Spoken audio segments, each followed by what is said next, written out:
Hey kids, this is a first. So you might hear a slight hum. You might see some steam. Yeah, I'm filming in my hot tub. Okay, before you think like she's completely lost it, and if you're new to my channel, oh yeah, please don't judge me too harshly. Two things about me. One, the first thing I did when I finally had a salary, when I got hired at the University of Oregon as a sweet young 20-something, was I bought this hot tub. It is, so that's like 1998. So this is, I mean, it's probably, other than my tarot cards, I think this is, and my husband, and my dogs, this is probably the thing that means the most to me. Yeah, tarot cards, husband, and dogs, and hot tub. The other thing about me, and I write in the hot tub. I have a desk. I'll plop in a photograph of the desk that I'm using right now. The other thing about me is I have Raynaud's, which is not a very serious thing, but it affects me quite deeply. Any of you who might be familiar with Raynaud's, I think it probably is related to the fact that I get migraines. Sorry if this is too much information, but it's this thing where you have like these vasospasms, the blood vessels in your extremities constrict in, yes, in very, very cold weather, but also in just like moderately cold weather, or like when there's changes in temperature, if I've worked out and, don't take a warm shower afterwards to kind of regulate my body temperature, I'll get my fingers will go completely white and blue, even my toes as well. Other parts of me can lose sensation. So there are a lot of times when I get super chilled, and the only thing that really gives me relief is the hot tub. So I'm not just like a stereotyped West Coast American white girl who loves her hot tub. I am that, and there's also a reason. Anyway, I've been talking to you for 2.5 minutes, and that's, I didn't just want to share my hot tub with you, although I did that. I wanted to share a reading with you, and I'm going to use my Ellis deck. I think this is the 5th edition. So this is a waterproof deck. It's plastic. Kids, I don't recommend this at home. I do not recommend using a deck by hot water. But if you're gonna, it should be a plastic deck. And I have extolled the virtues of plastic playing cards for a long time now. Plastic, there's all sorts of ways in which tarot contributes to problems in the environment with the use of plastic, because even paper cards often have a kind of plastic coating, or the coating, the UV, whatever. A lot of the stuff that makes our cards feel so lovely is often due to stuff that relates to petrochemicals. So there's a whole way to think about that. There are eco papers out there and processes that are much more environmentally friendly. Some of you might know more than I do about this. The company,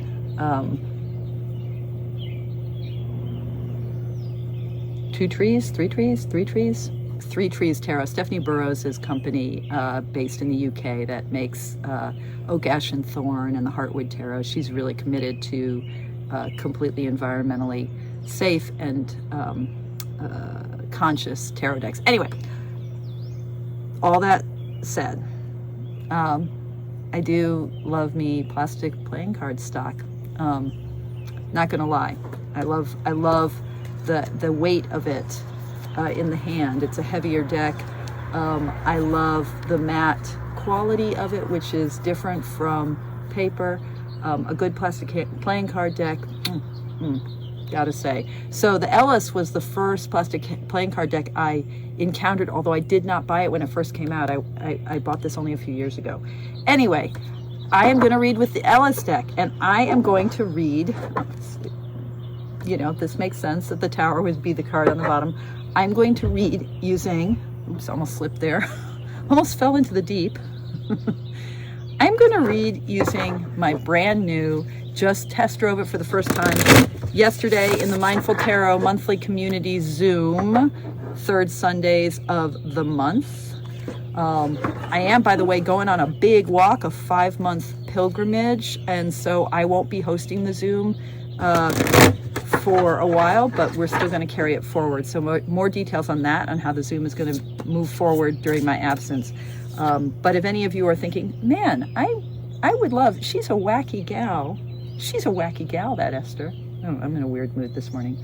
I would love to book a reading with her. Well, you might want to do that sooner rather than later, because I'll be out of commission in terms of readings for 5 months. I'll still be on the inner spheres, posting about the walk, and maybe some of you will join me on the walk or will support me.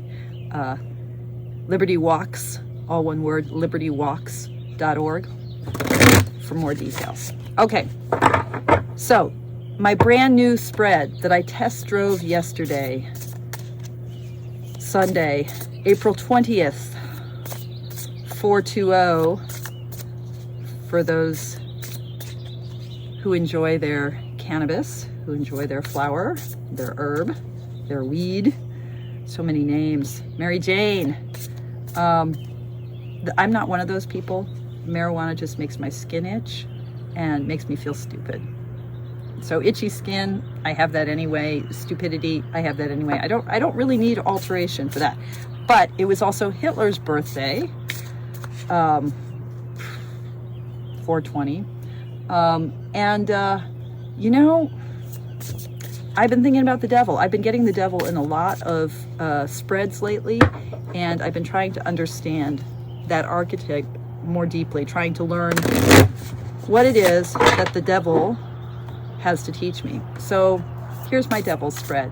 We start with what I call significator reading, and that's where you take a card that you've charged with particular significance for whatever reason. So, you know, the significator, the idea of that comes from 19th, maybe even 18th century cartomancy. I actually don't know where it first emerged, but the role that a lot of people know from Lenormand, or Lenormand, where you have a card that represents the male querent or the female querent. And then that use has been expanded so that other cards might be significators. I might, and this happens in Lenormand, I might charge a card with a particular meaning. That's a use of signification, of a significator function. The way I use it is that it helps me focus my intentionality. What is the reason behind the reading that I'm about to do? What is the question? Question and intention are practically the same thing, because an intention isn't something completed. It isn't a truth. It's an aspiration. And when we have an intention, a wish, a dream, a vow, a sense of purpose, we're anchoring ourselves both in this present moment, the moment when that inspiration or aspiration, that wish, that vow, that promise arises, that hope toward a future.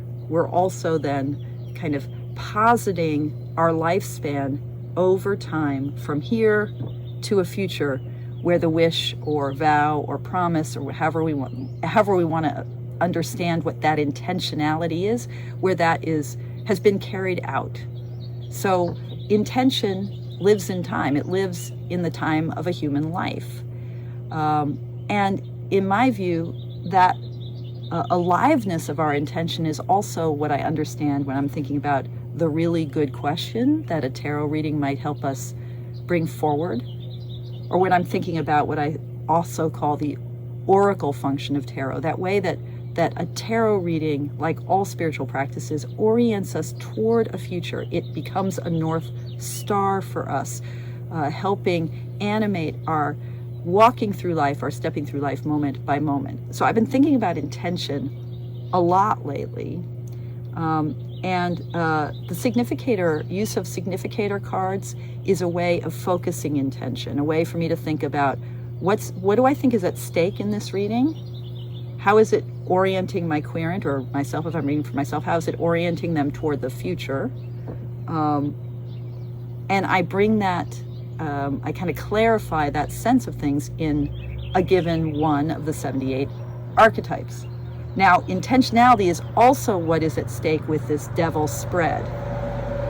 Because the thing about the devil, and I'll plop him on the screen somewhere, in both his Waite Smith and his Marseille instantiations, and maybe I'll just put the Crowley Harris Tarot devil here too. The thing about the devil is he's not a bad guy in the tarot archetypes. He may not even be a bad guy in Judeo-Christian mythology. He's just practical. He's just pragmatic. He says, here's the world. Here's the empirical world. Here's what's true. Here's what I see. Here's what I know. And he says, let me leverage, and you should do this too, leverage this reality for that reality. You know, you believe this, you should do this. You're worried about this, here's why you're worried, here's what you should do. The devil is endlessly pragmatic. He sees the world as it is, and it's a transaction. For him, the world is deeply transactional. It's quid pro quo.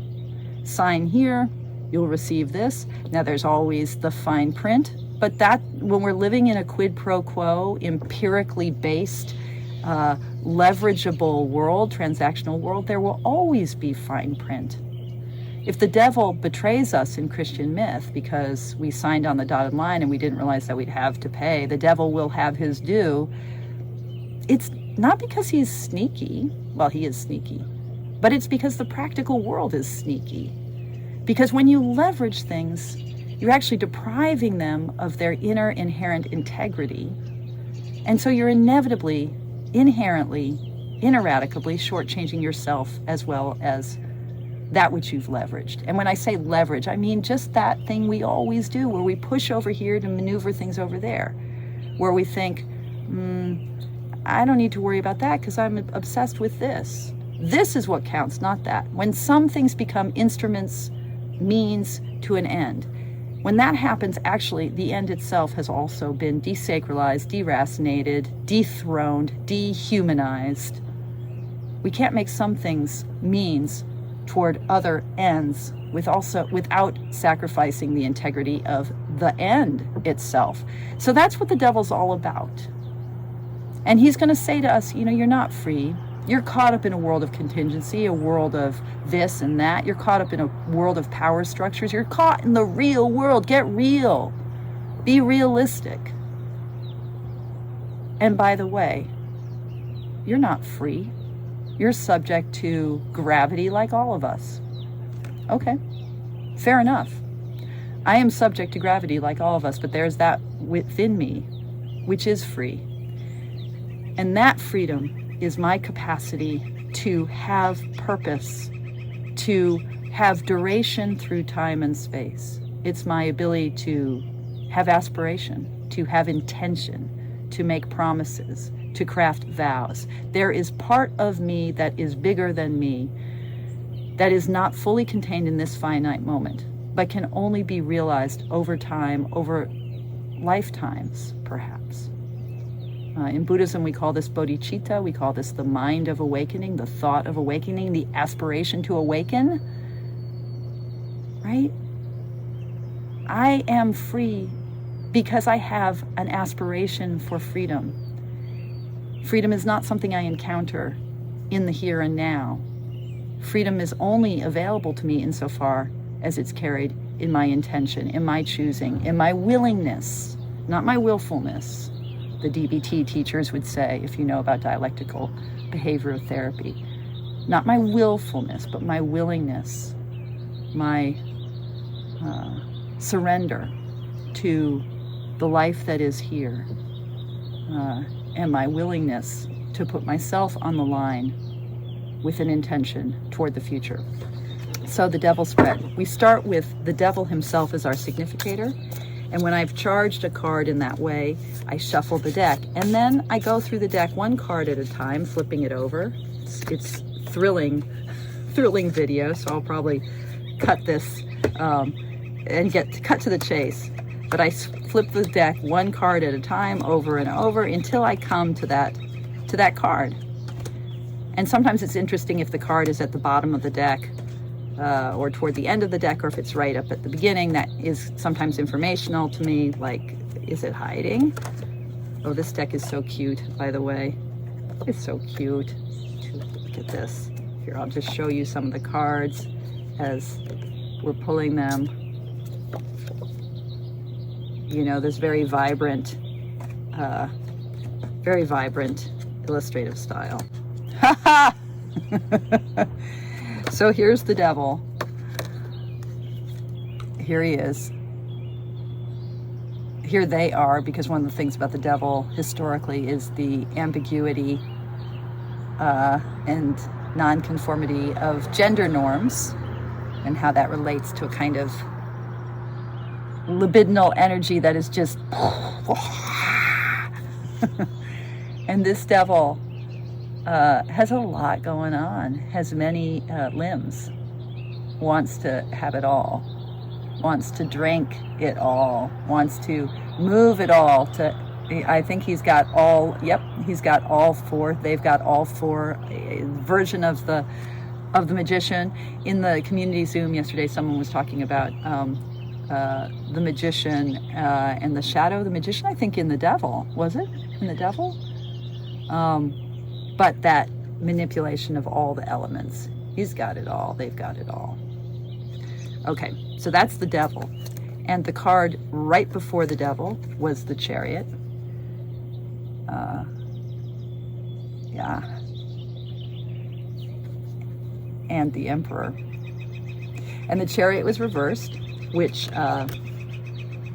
folks in my Mindful Tarot certificate program cohort in the first reading group will recognize. Patrick, I'm thinking about you and this card reversed in a reading that they all did for me. I don't use reversals when I'm doing readings like this, significator readings, because there's just too much information that it will provide. But in this case, yeah, it's significant. So these first two cards are kind of helping me understand what the karmic entanglement, the way the devil always kind of points us toward the conditions of our lives, the ways we're stuck. So here, and I should say, you know, why am I doing this reading? Well, the intention will unfold, but I'm doing this reading and I've only got 15 minutes, so, and less than that actually, because I have another phone call and I probably should get out of the hot tub before my skin falls off. But I'm doing this reading, the intention behind this reading about intention is to figure out how we're stuck, how the devil, that sense of being unfree is manifesting in our lives, what those karmic patterns are, and how to move through them, with them and through them. So these first two cards are like the stuckness, giving me a kind of a wobble reading, like I call it. These two cards correspond in the Waite-Smith imagery to the flame and fruit. And I don't think about that as having a linearity to it. But in this case, if it did, this would be the flame and this would be the fruit. But I don't think of it as cause and effect. Although I think that flame and that fruit does bespeak a certain this-then kind of relationship between the two imps. But yeah, what is the karmic nut, you know, or karmic knot? What is it? And here it's like, it is my willfulness, which is how I understand the Chariot. It is my push, which those of you who know me well, those of you who even don't know me well probably realize that I push. And my world building. And in this card, there is these cards, there is a strong echo between these two. So this is like a no-brainer. Yeah, this is my karmic knot. I am Emperor. That was my card of the year, my hub card last year, and I am Chariot. I'm also, by the way, my sun sign is Cancer. So, yeah, Chariot's an important card for me. It's also the card that's at the heart of Mindful Tarot, because it was my Chariot reading that was the first full articulation of what Mindful Tarot was all about, that working with finding balance. So there's a lot of me in the Chariot, there's a lot of me in the Emperor, and that me is the karmic nut here. So I'm going to remove those three cards, the Devil and the Chariot and the Emperor, from the deck. Those are my first three cards in this reading. And now I'm going to pull my third card, which corresponds to the figure of the devil. No, is that right? I have to check I got my own spread wrong. I've only done it once, so there you go.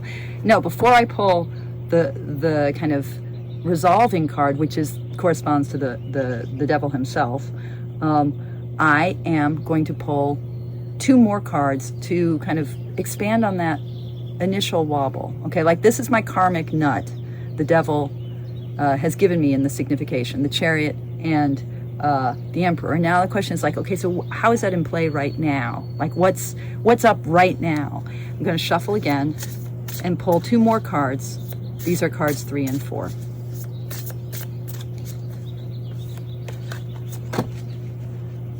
And again, I'm not super interested in reversals, although I think both of these came upside down, but you know, we're in the devil spread, so everything is kind of blocked energy.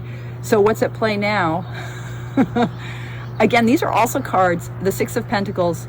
No, it's the 6 of Cups that's my card of the month now, but I think I've gotten the 6 of Pentacles recently, maybe not. 3 of Rods for sure. I love that there's a lion. I mean, there's this real heroism in this vision of it. This is less about what it means to face the horizon, more of what it means to face danger or challenge or risk or obstacle, the stance of a warrior. And this 6 of Pentacles is, it's interesting. Why is he on a boar there? Let me see what is said in the little cheat sheet. The 6 of Pentacles, utilizing windfall. Okay. The universe's bounty. He's coming in to grab it. Is that the story here? The windfall, utilizing windfall. So 6s here are about benefit and bounty. So in the realm of earth, I'm looking at this little cheat sheet that Ellis gives us. The pentacles are earth materials, so the idea of benefit and bounty. I think of 6s as grace. Of heaven meeting the earth. So there is like this sense of this natural bounty that's being utilized, although this has a little shadowy feel to it. To be fair, the 6 of Pentacles in the Waite-Smith deck also has a shadowy feel to it with the power imbalance between the nobleman and the 2 beggars. So what does it mean to... this is a little bit like that instrumentalizing, that turning things into means. What does it mean? What does it mean to take up what's given and work with it and make use of it, to use it? How is that... how are we actualizing grace? And so there is, the wobble here feels like, this sense of, I think of this heroic encounter with the moment, walking through the portal of the 3 of Wands. That is a really familiar card to me. It's a card that really speaks to me archetypally at a deep level. 3 of Wands has been a very important card in my past at moments of transition and change. And does represent that will that moves forward. Often the wands for me do seem really tied to this Chariot energy. So there's that. And then there's like, okay, here's the moment. Like, how do you make use of the moment? Is it okay to make use of the moment? What is that about? And how does that relate to the willfulness and that energy of building of the Emperor that are my karmic nut or not? They are me. They're my entanglements. How do I get free? How do I take who I am, my karma, and liberate it, which is not to move away from it, but actually to treat it as bounty that I'm utilizing? That's the question. Now we're going to go into the 5th card, which in this reading, my hope with the 5th card is not just to bring insight, but to elaborate something like an intention, like a vow. you know, something that has that quality, that oracular quality that tilts me toward the future and speaks my deepest desire in alignment with my karma. This is the work that I've been trying to do with tarot a lot lately. How do I align with what's here? I'm using the Buddhist term karma, with like the whole smorgasbord, the whole mess that is Esther, Lisa, Myobin, whatever the heck my name is, that is me. How do I align with that and don't just like live it, but transform it into vow, into meaning, into purpose, into intention? How do I liberate it? How do I not just live it? How do I free it? How do I realize its liberatory potential? All ways of trying to say the same thing. And you know me, as I say it over and over again, hopefully I get clearer in the way I'm articulating it. And you can help me with that by commenting below, asking questions. Okay. So how do I liberate that? And the answer is the Page of Rods, who's befriended this lion, hasn't he? Or she, or they. Or is that the same animal? Is that a tiger? It's probably not the same animal. But some animal. Oh, that's a wolf. It's a wolf. I mean, not a wolf. I said wolf, I meant fox, which is my totem. Yeah. I think the intention is to be very gentle with this fire.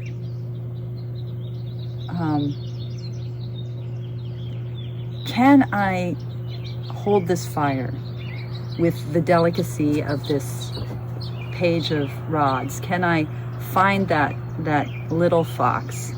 Can I be accompanied by that fox spirit? I need, yeah. Bring me a fox. Bring me the spirit of the fox. To guide this flame, to safeguard it, to make it fresh and new. May I be the spark, right? May I be the spark. Let me be the spark. I intend to be the spark. I intend to be the spark. Yeah, something like that.